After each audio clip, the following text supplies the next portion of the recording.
Hey YouTube, what's going on? It's Chef Fabio 76 coming at you on this beautiful July 15th, 2018. All right, this is my John Deere E130 review part 2. I wanted to do a demo, but it's like 92 degrees, so I'm not going to start it up and run it out for you guys. But I definitely wanted to talk about the which I didn't do in the first video, which was the changes they made from the D130, which was last year's model, to the E130.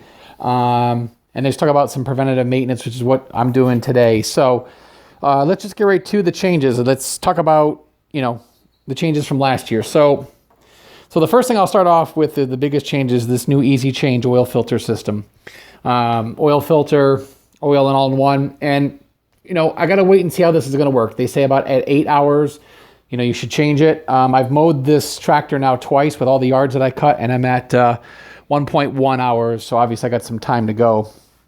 I had some feedback from a YouTube subscriber, not a subscriber, but someone who had commented on my last video, said that they weren't sold on this because they had the D130, and they were saying how, you can change this out with another filter, and it's going to be expensive and costly. And then you're not actually getting all the oil out because you might get like 0.8 out versus let's say it was 2 ounces, for example. I'm just making that up. And still, the majority of it's still going to sit in the engine block, and you're going to have dirty oil filtering through with the new filter. So that's something I'm going to keep an eye on, and I definitely take his comments seriously and, see how that's going to work. The only thing I've had to do is top off a little bit, like maybe that little bit much, since I got it, because it wasn't quite full. So we'll see how that works. And, he talked about how it's better to have your standard oil filter and drain plug, and I get it. So we'll see if it's something that is going to work. I'm not going to be mowing lots and lots of hours this year with it. I mean, I might end up changing it after the 8 hours, and then I don't even think I'll hit 25. I think 25 is the next time they tell you to do it. So, but we'll see. But thank you for those comments, and we'll definitely look into it. So what else changed from last year? Well, I talked about cast iron, and I don't know if last year they had them or not, but going forward, I just caught this today. There you go, your Axial cast iron. Again, not really from last year, but what they were saying was the ones that you bought at Home Depot, Lowe's, were built with a lesser quality metal, like let's say aluminum, versus when you go to the John Deere dealerships. Now they're all built with cast iron, so I think that's a positive thing, whether it was last year or not. Real quick on your throttle choke, only difference was this: they added this little color marker to show you for a cold start, you put it up, which you should know that, just like an idiot thing on there. Your reverse Pto Button. Last year's model, it was a smaller yellow button, harder to push. Excuse me. This year they made it bigger, so you can just push it and hold it. And I've used it, and I find it to be easy to use. Just push it, go in reverse, no problem. Other changes from last year, your mower deck height. It used to be just a standard holster. Now this year it's a oh, here goes my light. More lights. Sorry, my light's in the garage. This year they made it a little angled and easier handle for better ergonomics to grip it up and put it in place. Okay, cool. What else? The other change from last year was your pedal system. So yes, you have your gas pedal here. And then last year, your reverse pedal was a little pedal that kind of barely stuck out of the floorboard. It was harder to push. Now they made you a 2-pedal system that this one sticks out, a lot easier to throttle back and forth. And I was able to, it's easier to just to put my feet back and forth on it. That was really it. Those were the big changes from last year to this year. Like I say, I wanted to do just a quick video on it and show you guys that I've already used it twice. I've mowed, I mow grass on the side. So I've already mowed a bunch of yards with it. It handles great. It actually drives like a Cadillac. I'm not used to it compared to the yard man that I used to have, which I still have. I have a yard man up my property up north, which you guys saw in my last video, but this is definitely well worth it. So your E130 and your E120 have the easy oil change system on it. The E140s doesn't have it. It's with their filter.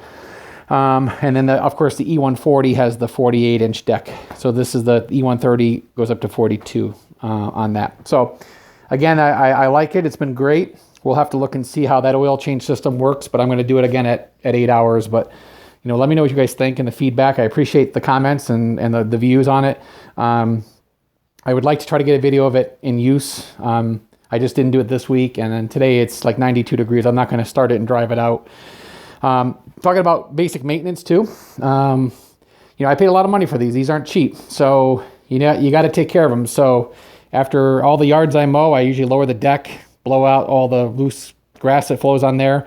Maybe I'll use that hose attachment at the, you know, in a few more months, but I really haven't cut a lot of grass right now that's caked on. And then I basically just wipe it down after every use. I use two things. One of those Swiffer pads to get all the dust, which obviously you can see I've already done it twice now. It's collected on there. And just a rag, just to get into the crevices where it gets dirty and stuff like that. You know, you pay money for these things, you need to take care of them. So I already looked at all my grease fittings where they are all located, because that's also recommended at 8 hours. So I'll go buy that and get all that situated. So, you know, just wiping things down, keeping it clean. Even under the hood, same thing. I don't put any chemicals underneath the hood. I'm not going to use Armor All under here. If I wanted to put Armor All on the black to make it shinier, but, you know, just keeping things clean, keeping it neat, wiping stuff down, taking care of it. I think I've seen some videos on YouTube, and I'm not going to name the videos, but I've watched a few where people just don't, they literally unboxed it and drove it like it was like 10 years old, and it horrible, absolutely horrible. Whatever, it's your machine, you paid for it. It's not mine. I take care of my stuff. Even my other tractor that I own is a 2008, and even though it's done a lot of grass cutting and I've taken care of it, it's definitely showing its age, but it's still in great condition. You know, you spend money on this kind of machine, it's a great investment. You want to take care of it. This isn't going to be used for, you know, all these wacky jobs. I'll use my other tractor for properties that are a little more iffy. This is just for my residential customers and stuff I use around the neighborhood and stuff, and like that. I want to keep it well run and taken care of. So, well, that was about it. Let me know what you think. Like or subscribe. Hope everyone's having a great day, great Sunday. And all right, we'll catch you in the next video. So this is a Chef Fabio 76 coming at you with the E130 John Deere tractor review part 2. And then maybe part 3, I'll do an actual ride on. So, all right, you all have a great day. God bless America. Tell your loved ones I love them. And catch you in the next video. All right, bye.